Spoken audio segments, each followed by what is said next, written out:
I never thought a simple rainy Thursday could change everything.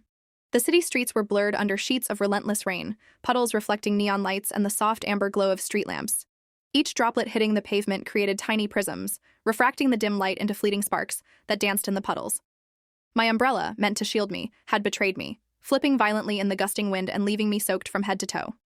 My coat clung uncomfortably to my body, heavy with rain, and my hair plastered itself to my forehead and cheeks in unruly strands. I wasn't seeking magic or adventure. All I wanted was warmth, shelter, and the comfort of a hot drink. As I walked, boots squelching through shallow puddles, my gaze fell on a familiar little bookstore cafe tucked quietly between a florist and a boutique that never seemed open. I had passed it countless times before, always promising myself I would visit, someday. Today, drenched and exhausted, someday became now. The bell above the door chimed softly as I stepped inside, and the warmth hit me first, then the scent. Books, coffee, and a faint vanilla sweetness that wrapped around me like a soft blanket. The cafe was small, dimly lit, yet welcoming. Shelves lined with books in every imaginable color surrounded the space, some stacked in playful towers, others arranged neatly with titles inviting attention. The gentle hum of conversations mingled with the occasional clink of coffee cups, creating a cozy soundtrack for the rainy afternoon. And then I saw him. He was sitting by the window, a notebook open in front of him, pen moving with quiet, deliberate strokes. Outside, the storm raged, but he remained undisturbed, absorbed in his work. His dark hair fell across his forehead, lips slightly curved in concentration. There was a stillness in him, a calm that seemed almost magnetic, isolating him from the chaos of the world outside. When he finally looked up, our eyes met. Just for a second. That brief moment sent an unfamiliar warmth coursing through me, a flutter I hadn't expected. My pulse quickened, my chest tightened, and yet a soft calm spread through me, contradictory as it felt. It was not just attraction, it was recognition. As if in that fleeting glance, the world had whispered that something significant was about to happen. He smiled shyly, almost apologetically. Looking for a book or just avoiding the rain like the rest of us? I laughed nervously, pushing my wet hair from my face. A little of both, I admitted. Sit, he said, motioning to the empty chair across from him. I promise I won't bite. I hesitated for a moment, then moved closer, pulling the chair out slowly. What harm could a seat bring? The warmth I felt wasn't just from the cafe or the coffee, it radiated from him. And as I sat, I realized that this was a beginning, though I couldn't yet comprehend how profoundly it would change everything. Hours passed unnoticed. We talked about books first, then about our childhoods, our dreams, our fears. His voice was calm, attentive, like he had all the time in the world for me, though he barely knew me. Outside, the rain had ceased, leaving the city sparkling and wet. But inside, in that little cafe, time seemed to exist only for us. By the time I rose to leave, he handed me a folded piece of paper. My number, he said, smiling softly. Text me, if you want to continue our debate about Gatsby. I tucked it into my pocket, fingers trembling, feeling as though I had touched the start of something fragile, yet exhilarating. Outside, the streets glimmered wet under the streetlights, and I walked home smiling, not caring about the rain anymore. Somehow, I knew that my life had quietly shifted on its axis. The next morning, the memory of the little bookstore cafe stayed with me, warm and insistent, like sunlight spilling through a crack in the clouds. I couldn't stop thinking about him, James, his smile, his quiet focus, the way he had made an ordinary Thursday feel extraordinary. I sat at my kitchen table, nursing a cup of coffee, the steam curling around my face, and wondered what it was about him that had unsettled me so completely. I decided to text him, though I felt a flutter of nervousness in my chest. My fingers hovered over the phone screen, drafting and deleting the message half a dozen times. Finally, I typed, I think I might need a rematch in our Gatsby debate. Almost immediately, my phone buzzed. Deal. Same place, tomorrow. I'll bring a coffee strong enough to convince you. The next day, I arrived at the cafe early, watching the rain fall lightly, washing the streets in silver reflections. James was already there, seated by the same window, scribbling in his notebook. His eyes lifted as I approached, and for a moment, the entire cafe faded into the background. He stood and offered a shy smile. You're early. I like it. I didn't want to miss anything, I said, a little breathless. We settled into our ritual quickly. The table between us became a small universe, books, notebooks, and coffee cups scattered like constellations. We argued playfully over the merits of Gatsby, and the tragic flaws of his characters, our conversation weaving seamlessly between literary debate and personal confessions. I told him about the way my mother had read to me as a child, the stories that shaped my imagination, the afternoons spent with paintbrushes in hand. He listened, genuinely attentive, asking questions, sharing his own memories, and slowly, the invisible barrier between strangers dissolved. I noticed things I hadn't expected. The way his hands moved when he talked, the subtle tension in his posture when a topic mattered deeply to him, the gentle tilt of his head when he considered my words. Every small detail became a note in the symphony of connection forming between us. Hours passed. The rain outside tapered off, leaving the city sparkling and glistening. But inside, we were in a bubble of our own making. The air felt charged, like something unspoken hovered between us, a fragile anticipation neither of us wanted to disrupt. As we packed up to leave, he slipped another folded piece of paper into my hand. "For the debates that haven't started yet," he said softly, eyes lingering on mine. My fingers brushed his as I took it, a jolt of electricity running up my arm. Walking home, I felt light, almost as if I were floating above the damp pavement. I kept replaying our conversation, each laugh, each glance, each shared story. It was intoxicating, a warmth that seeped deep into my bones, and I realized I was already counting the hours until I could see him again. Over the next few weeks, a routine formed. Fridays became our sacred time, walks through the park, evenings sipping coffee, lingering in each other's company. Laughter came easily, spilling from us like sunlight through leaves. He noticed small things, the way my hand trembled when I was nervous, the songs I replayed over and over, the subtle streaks of paint always clinging to my fingers. "You're really into painting, aren't you?" he asked one afternoon, brushing a thumb over a faint turquoise mark on my wrist. "Yeah," I admitted. "Colors say what words can't." He smiled, a soft, knowing expression. "I'd love to see your work someday. I want to understand that world of yours." Each interaction, each gentle word, wove James more deeply into my world. I began to imagine a future not just of my own, but one that included him. He became part of the rhythm of my days, the comforting heartbeat I hadn't realized I'd been missing. And for the first time in a long while, I allowed myself to hope. The days with James unfolded like pages from a book I never wanted to end. Fridays became sacred rituals, our time in the little bookstore cafe where it all began.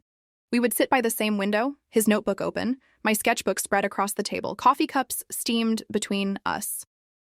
Our hands brushing occasionally as we reached for the sugar or stirred our drinks. Every touch sent tiny sparks through me, subtle but persistent, like the memory of rain still clinging to the city streets outside. We began to notice the little things about each other, the small gestures that made someone irreplaceable. He remembered my favorite coffee order without me asking, the exact way I liked my toast slightly burnt on the edges, and the songs I played on repeat when I painted. I noticed the way his brow furrowed when he was thinking, the careful way he tucked his hair behind his ears, and the warmth in his gaze that always seemed to find me, even in a crowded room. "I can't believe you've been hiding your art from me all this time," he said one afternoon, brushing a smear of turquoise paint from my wrist with a gentle finger. "You express yourself in ways words could never capture. I want to see everything, the mess, the chaos, the beauty." I laughed, feeling the heat rise in my cheeks. "It's nothing special, just colors on paper, feelings I can't put into words." "But that's exactly why it matters," he replied softly. His eyes held an intensity that made my stomach flutter. "It's raw, it's you, and I want to see you, completely." Our walks through the park became adventures of quiet intimacy. We would feed the ducks, teasing each other as they snatched bread from our hands, laughter echoing in the crisp air. Sometimes we would sit on a worn bench, watching the sun dip below the horizon, talking about everything and nothing. Those moments felt infinite, a universe contained within a shared glance, a touch, a laugh. Lazy mornings were spent in each other's apartments, sunlight streaming through half-open blinds, coffee brewing, and the smell of toast filling the kitchen. We would sit side by side, sharing books, talking about dreams we hadn't voiced to anyone else.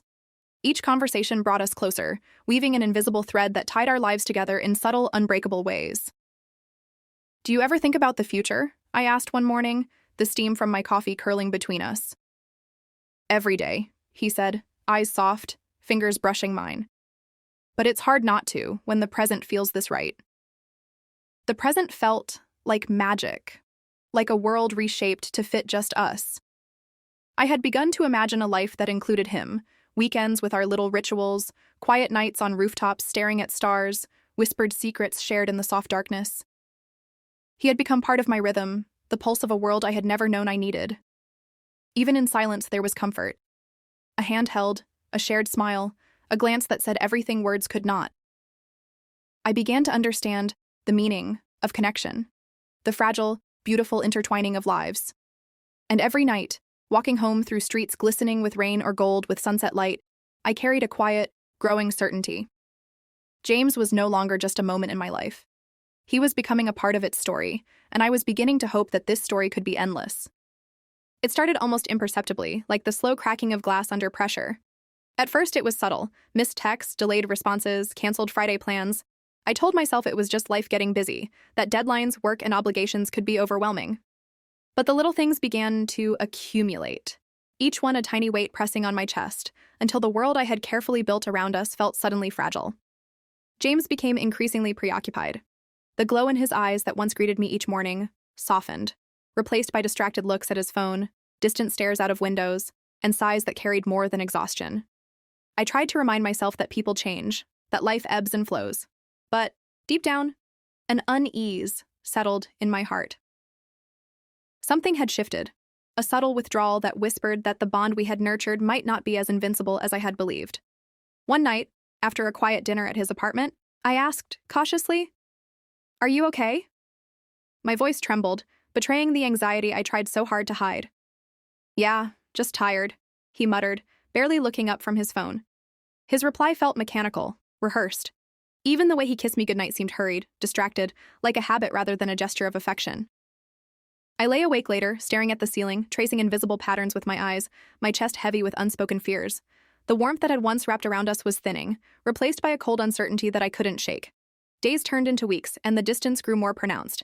He canceled plans with excuses, forgot small promises, and his laughter once, a melody that filled the room, now felt forced, clipped, or entirely absent. I began to notice the tension in his body, the subtle way he avoided my gaze during certain conversations. Every message, every call, seemed to carry an undercurrent of detachment that gnawed at me relentlessly. I tried to hold on, to convince myself that love could withstand the growing silence. I painted more, attempting to pour my feelings onto canvas, translating the anxiety and sadness swirling inside me into streaks of color and abstract shapes. Each brushstroke became a question I couldn't answer. Was I losing him? Had the bond we shared started to unravel, or was I imagining cracks where none truly existed? One evening, unable to hold the tension any longer, I confronted him gently, though my voice trembled with a mixture of fear and determination. "James, are we okay?" He ran a hand through his hair, letting out a heavy sigh. "Emma, you're overthinking again. I love you, but you need to stop worrying so much." His words, meant to reassure, struck differently. Love didn't sound like irritation, nor did it feel like distance. I had learned that love carries warmth, empathy, patience, not dismissal and exasperation. And yet, I clung to hope, terrified of letting go, terrified of losing the comfort I had come to depend on. That night, as I lay in bed, replaying our interactions, the tension between us felt insurmountable. The intimacy that had once defined our relationship now seemed fragile, like a thread ready to snap at the slightest pressure. I realized that love, however passionate, requires constant care, understanding, and presence. And sometimes, even the deepest connections falter when one person drifts away. And so, each day became a careful balancing act. I wanted to believe in us, to trust that the bond we had created was strong enough to weather the changes. But the cracks were no longer invisible. They were widening, subtle yet undeniable. I feared what would happen if they continued to grow. What would be left of the love I had thought unbreakable? The city outside my window shimmered with rain and neon light, oblivious to my private turmoil. And inside, I felt a slow, creeping loneliness, a realization that the love we once shared was no longer enough to keep us connected. The truth found me in the most cruel way, sudden and unrelenting, like a storm breaking through a fragile window. It was late, a week after the tension had begun to gnaw at me. I had left my scarf at James's apartment, and the impulse to surprise him, to reclaim even a fragment of the intimacy we once had, pulled me through the door without a second thought. The apartment lights were on, laughter spilling softly through the slightly ajar window. My heart skipped, a familiar warmth that had long been my comfort. But the sound was different this time. A woman's laughter, light, familiar, intimate. My pulse quickened, fingers trembling as I reached for the door handle. I pushed the door open. There he was, James, and beside him, a girl I had never seen before. She was sitting far too close, her hand brushing against his casually, their laughter weaving a quiet intimacy that froze my chest. Every beat of my heart thundered in my ears. James turned abruptly, guilt written all over his face. "Emma, it's not what it looks like," he stammered, eyes wide, voice shaking with a mixture of panic and shame. But it was exactly what it looked like. The warmth, the connection, the love I had trusted with everything I had. It was a lie in that single, brutal instant. My knees went weak, and I gripped the doorframe to keep myself upright, as though the world beneath me had given way. I began, voice barely a whisper, cracking under the weight of disbelief and hurt. "Why, James?" He had no answer. Words faltered in his throat, apologies dying before they even reached me. And in that silence, I realized that love, no matter how fervent, could vanish without warning. It could shatter with a single action, leaving fragments too sharp to touch. I didn't scream. I didn't cry, at least not at first.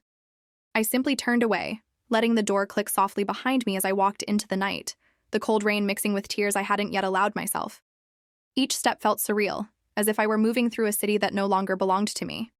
The streets, wet and shimmering with reflected lights, blurred past, and I walked for hours without direction. My coat was soaked, hair clinging to my face, but I didn't care. The world had narrowed to the single unbearable truth. The love I believed in was gone. Back in my apartment, the silence was deafening. Every corner seemed to whisper his name, every song on the radio a dagger. I couldn't eat, couldn't sleep. Friends offered words of comfort. Time heals, they said. But time, stretched infinitely, felt cruel. I wasn't mourning just James. I was mourning the version of myself that trusted, that believed, that opened her heart completely. The next days passed in a haze. I painted furiously, slashing colors onto canvas, in a desperate attempt to make sense of the storm inside me. Every brushstroke carried my confusion, anger, and sorrow. I replayed the moment over and over in my mind. The way he looked at her, the casual intimacy, the laughter that had cut through me like glass. Eventually, the grief became tangible, a living presence I could no longer ignore. One evening, I found myself on the kitchen floor, phone in hand, scrolling through old photos of us. Smiles frozen in time, embraces I had once thought eternal, text messages promising forever. I screamed, the sound echoing off the walls, shattering more than just silence. Glass from the phone scattered across the floor, but it was nothing compared to the pieces of my heart scattered, irretrievable. And finally, through tears and raw emotion, I whispered to myself, the first honest words I had allowed, "I am not okay." That admission, painful and unflinching, became the first step towards something I hadn't yet named. The possibility of healing. The notion that I could survive even this betrayal, even this heartbreak, even the world that seemed to have collapsed around me. I left James's apartment without looking back, the night air heavy and cold as the rain soaked through my coat. The city around me seemed both familiar and alien, the streetlights glimmering on wet asphalt, neon signs flickering, the occasional taxi splashing through puddles.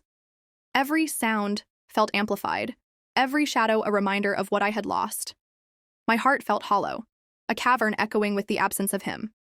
The days that followed were a haze of numbness. I couldn't eat. I couldn't sleep. My apartment, once a sanctuary, felt unbearably empty. The bed was too wide, the walls too silent, the corners whispering his name in every shadow. I tried to bury myself in work, in errands, in distractions, but every attempt felt futile. The ghost of him lingered everywhere, in the books we had shared, the coffee mugs he had left behind, the faint smell of his cologne on the couch cushions. Friends told me, "Time heals, you'll be okay." But their words, meant to comfort, only emphasized the impossibility of the present. Time felt cruel, stretching each second into an eternity. I wasn't just mourning James. I was mourning the version of myself that had trusted so completely, that had given her heart fully without reservation. One evening, unable to resist the pull of memory, I sat on the kitchen floor, my back against the cabinets, clutching my phone. I scrolled through old photos of us, his arms around me, his smile radiant, the whispered words of love frozen in text messages. Forever had turned into nothing, each image each memory stabbed at my chest, a relentless reminder of betrayal. I screamed. I hurled the phone across the room. Glass shattered, reflecting my pain, but even that felt insufficient. I cried, not quietly, but violently, the kind of crying that shakes the body, leaves you gasping for air, and drains you entirely. In that moment, I admitted to myself what I had been denying for weeks. I was not okay. And admitting it, though excruciating, was the first fragile step toward facing the truth. Days blurred into nights. I wandered the streets alone, feeling invisible in a city that continued to move without pause. I avoided places we had gone together, songs we had loved, even the cafe where we had met, afraid that every memory would fracture my resolve further. I found solace, only in solitude, in the quiet and the rain, which seemed to wash over me without judgment. Slowly, though painfully, I began to pour my grief onto canvas. Painting became my refuge, my voice when words failed me. Each stroke was infused with anger, sorrow, longing, and tiny sparks of hope I hadn't yet allowed myself to recognize. The colors shifted and bled across the pages, dark blues and grays, the storm of heartbreak, fiery reds and muted yellows, the ache of betrayal, soft oranges and pinks, the tentative stirrings of renewal. Even in the depth of despair, small victories emerged. A morning when I woke without feeling suffocated by grief. An afternoon when I could paint without feeling anger twist in my chest. A night when laughter with friends reminded me that I still existed, that life continued beyond him, beyond the betrayal. Hollow days, though painful, became the terrain of survival. They were the slow, steady shaping of resilience, the gradual reassembling of a heart that had been fractured into countless fragments. I realized that mourning James was not weakness. It was proof that I had loved deeply, fully, and without reservation. And through this pain, a quiet truth began to surface. Even though the world had shifted and the love I trusted had been broken, I could still exist. I could still reclaim myself. I could still find fragments of joy, pieces of light in a city that had once felt so suffocating. Healing came slowly, in fragments, in moments that were almost imperceptible until I looked back and realized how far I had come. Mornings that no longer felt like waking into a storm, but like breathing through light filtering softly through blinds. Afternoons spent with brushes and colors, where painting no longer hurt but soothed, where the act of creation became a balm for my fractured heart. Nights with friends that left me laughing until my stomach ached, realizing for the first time in weeks that I hadn't thought of James for hours. I stopped checking his social media, stopped imagining what he was doing, stopped asking questions that would never yield answers. Each step felt like reclaiming a piece of myself I had surrendered, without realizing. The canvases began to change as well, the grays and blues of grief giving way to warm oranges, soft pinks, and luminous golds. I painted the sorrow, yes, but I also painted the tiny sparks of hope, the fragments of life that still held joy. I began to venture out again, small walks through the city that had once felt hostile. The streets shimmered with sunlight on wet pavement, the cafes smelled of coffee and pastries, and the air carried a faint tang of possibility. I discovered small pleasures I had ignored, the softness of a scarf against my neck, the scent of rain on the sidewalk, the thrill of discovering a book that spoke directly to my soul. Evenings became a ritual of self-discovery. I would sit by the window of my apartment, sketchbook in hand, a candle flickering nearby, watching the world move without me needing to chase it.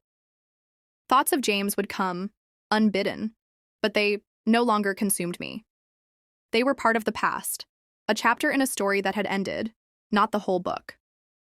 I began reconnecting with friends I had neglected, people whose presence reminded me that love and affection existed beyond the romantic kind. We shared dinners, laughter, late-night talks about dreams, and small confessions that felt sacred. Their warmth reminded me that life had layers I had been blind to, that human connection extended far beyond the heartbreak that had once defined me. Painting became my anchor. Each brushstroke was deliberate, each color a declaration of survival. Dark streaks of pain mingled with vibrant splashes of hope, creating a tapestry that mirrored my inner journey. The canvases were no longer just reflections of grief. They were monuments to resilience, evidence that even broken hearts could generate beauty. One morning, standing by the window, with sunlight spilling across my apartment, I realized that I had begun to breathe freely again. Not completely, not perfectly, but enough. Enough to feel that life could be lived fully without clinging to the past. Enough to trust myself to navigate the uncertainty of tomorrow. And with that realization came a quiet liberation. I didn't need closure from him. I didn't need explanations or apologies. What I needed was to claim myself, to honor the love I had felt without allowing its loss to define me. In the fragments of my healing, I found strength, clarity, and a renewed capacity for joy. By the time I returned to the little bookstore cafe, months later, I felt something I hadn't in a long time. Readiness. Readiness to engage with the world again, to live for myself, to embrace the unknown. Scars remained. Yes, they were reminders of pain, betrayal, and love, but they were also proof of survival. I had loved deeply, lost profoundly, and rebuilt stronger than before. Months had passed since the storm of betrayal had torn through my life, and yet the memory of that rainy Thursday lingered, like the faint scent of coffee clinging to the air long after the cup was gone. The little bookstore cafe, once a backdrop to my happiness and heartbreak, now called me again. Not as a place of shared moments with James, but as a sanctuary where I could reclaim myself. I walked through the familiar streets, the city bathed in golden light from a late afternoon sun, reflections dancing off puddles left from an earlier drizzle. Each step felt deliberate, conscious, a reclaiming of space I had ceded to grief. The bell above the cafe door chimed softly as I entered, and for a moment, I paused, inhaling the scent of books, warm coffee, and vanilla. It was comfort in its purest form, a reminder that life continued, beautiful in its ordinary rhythms. The cafe hadn't changed. Shelves lined with books, small tables tucked in corners, the low hum of conversation, a world preserved waiting for me to step back into it. I ordered a coffee, the rich aroma wrapping around me like a familiar embrace, and chose a table by the window. Outside, the city moved, people bustling, umbrellas bobbing, cars glinting in puddles. But inside, time slowed, and I was alone with my thoughts, my sketchbook open, ready to capture the fragments of the world as I saw them now. I began to sketch again, pencil gliding across paper, tracing shapes, capturing shadows, painting light. The colors flowed, vibrant and unapologetic, a testament to the life I was rediscovering. Each line, each shade, was a declaration. I existed. I mattered. I could create, feel, and live, independent of the love I had lost. Sitting there, I realized I wasn't lonely. The memories of James were no longer chains. They were fragments, delicate and fragile, acknowledged but no longer consuming me. My heart carried scars, yes, but scars are proof of survival. Proof that I had loved deeply and allowed myself to be vulnerable, and that despite heartbreak, I had rebuilt myself stronger, wiser, and ready to embrace the unknown. A few other patrons came and went. A young couple laughed quietly in the corner. A man sipped his coffee while reading intently. A barista called out an order. Life moved around me, and I felt, for the first time in months, that I was part of it again, not merely a spectator. The warmth of the cafe, the soft murmur of conversations, the golden light spilling across the table, it all reminded me that joy existed in small, simple moments, waiting for those who chose to notice. I closed my sketchbook, letting the pencil rest, and took a sip of coffee. The bitter warmth slid down my throat, grounding me, connecting me to the present. For a long while, I simply sat, watching the world move outside and feeling the rhythm of my own heartbeat, steady and strong. The future, once terrifying and uncertain, now felt wide open, like the blank page of a canvas, waiting for my colors. I smiled to myself, fully aware that this was my moment, my space, my reclamation of life. James had been a chapter, intense and unforgettable, but not the entirety of my story. And as I sipped my coffee and let the city hum around me, I knew with certainty I was ready to write the next chapter, one of my own choosing, full of possibility, light, and the colors of hope. The world outside my apartment seemed larger now, full of possibilities I had been too heartbroken to see before. Each morning brought a quiet thrill, the kind that comes when you know life hasn't ended, only shifted. I began to walk longer distances, discovering streets I had never noticed, cafes with hidden corners, bookshops tucked into alleys that smelled of old paper and rain. The city, once oppressive in its memories, now felt expansive, vibrant, and full of stories waiting to be written. Painting remained my sanctuary. My sketches grew bolder, colors more daring, lines freer. I experimented with techniques I had once feared to try, letting intuition guide me rather than hesitation or doubt. Each canvas was a testament to the resilience I had cultivated through months of grief, the gray blues of heartbreak giving way to fiery oranges, gentle pinks, and shimmering golds. I painted my emotions, my growth, my newfound strength. Friends became more central in my life, their presence a grounding force. We explored the city together, shared long lunches, late-night conversations, and laughter that reached deep into my soul. I discovered that connection was not limited to romantic love. Friendship, trust, and shared experiences were just as vital, just as sustaining. I laughed more freely than I had in months, the sound unburdened and bright, echoing through spaces that had once felt hollow.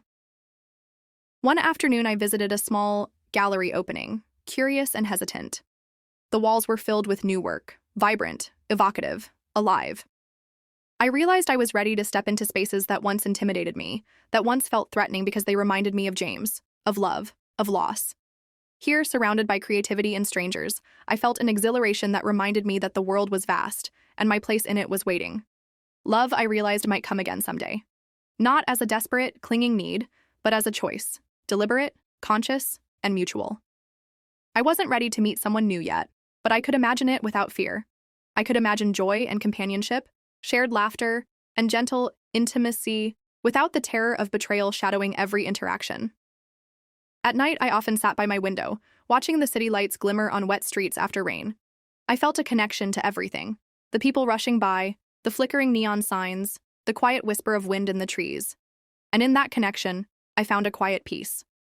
I had learned that life could move forward even after heartbreak, that hearts could mend, and that beauty often emerged from the rubble of what had been lost. Returning to the bookstore cafe occasionally became a ritual. Sitting there, coffee in hand, sketchbook open, I could observe life, people, and the world with a gentle awareness. It was no longer a place of longing or memory, but a space of renewal, a reminder that even ordinary moments could carry extraordinary significance. The city, my friends, my art, and my own resilience were shaping a life that was mine, vivid, alive, and unfolding in its own time. The horizon stretched wide, full of light, promise, and uncharted experiences. I realized with a quiet thrill that I was no longer defined by my past. I was defined by the choices I made, the life I was crafting, and the woman I was becoming. The morning sun spilled through my apartment windows, golden and gentle, casting patterns across the floor and walls. I sat at my small table, sketchbook open, pencil poised, and realized that I had finally arrived at a place of clarity. The months of pain, betrayal, and grief had forged something new within me. A resilience I hadn't known existed, a quiet confidence, and a profound understanding of what it meant to love and be loved, even if that love didn't last forever. Returning to the little bookstore cafe had become a ritual, a bridge between the past and the present. Here, I was neither the woman who had been heartbroken, nor the one who had clung to illusions. I was simply myself, alive, aware, and open to the endless possibilities of life. The cafe smelled of coffee and books, the soft hum of conversation wrapping around me like a familiar embrace. Outside, the city pulsed with energy, rain-slick streets reflecting neon and sunlight alike, a reminder that life was always moving, always changing. I sketched with a new freedom, lines flowing effortlessly across the page. Each stroke carried a story, sorrow transformed into beauty, betrayal into wisdom, grief into resilience. The colors were vibrant, unapologetic, bright yellows, deep oranges, soft pinks, and shimmering golds. Every piece was a testament to the journey I had endured, proof that even broken hearts could create something extraordinary. The memories of James surfaced occasionally, unbidden but manageable. I could recall our laughter, our first debates, the way he had noticed the tiniest details about me. But now they were fragments, delicate and distant, like glass catching light. They no longer carried the sting of betrayal, but a bittersweet reminder of love's impermanence and its ability to teach us who we are. I realized that life was not defined by the people who left us, but by how we rose after they were gone. I was no longer tethered to the past, no longer waiting for closure or explanation. The world was vast, and my story was mine to shape. I could choose joy, connection, and fulfillment, and I could do so without fear of repeating old mistakes. The little cafe became a place of reflection and creation. I would sit by the window for hours, sketching the rain-soaked streets, capturing fleeting moments of life, observing strangers with gentle curiosity. Each page of my sketchbook became a mirror of my soul, a map of the inner journey I had undertaken, and a blueprint for the life I was determined to build. In the evenings, I walked through the city with a lightness I hadn't felt in years. The streets, bustling and alive, no longer intimidated me.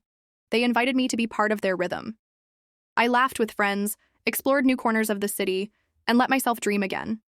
The horizon stretched before me, wide and uncharted, waiting for my choices, my colors, my courage.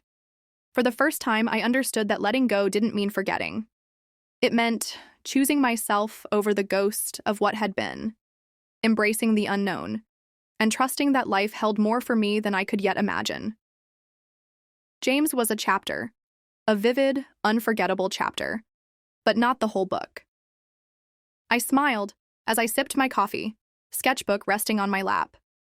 The future felt like a blank canvas, inviting, expansive, and full of possibility. I was ready. I had survived, healed, and grown.